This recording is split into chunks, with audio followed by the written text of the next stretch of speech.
कृष्णकुण्डल कर्णकुटिया सावरे राजनिवासी सूर्यमागे सकलोपायन मनोहरम पीतवस्त्रगरुडवाहन चरणकुटिसुकृतसागरं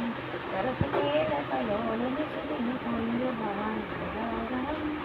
अचल अमर अडोर निषदिन पुरुषोत्तम परापरम् दीननाथ दयाल गिरिधर कंसधर्मकुशधरं गलफूलमाल विशाल लोचन अधिक सुंदर केशवम् श्रीधर वसुदेव कन्या बलिगन्धवनं जलधूपते गजरातलीनो लंकछेदो रावणम् न सतदीप नव फलचोरबाणकीने रमजीयतफलं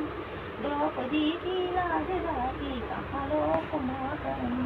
दीननाथ दयाल पूर्ण करुण में करुणाकरं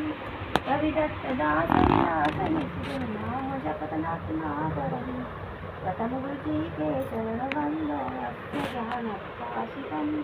आदि विष्णु जगादि ब्रह्मा सेवते शिव शंकरम्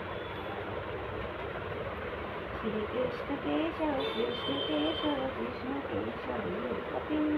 श्री राम रघुवर राम राघव श्री राम कृष्ण गोविंद माधव वासुदेव श्री रामरम मच्छ कच्छ बारा नरसिंहादि रघुपति पावन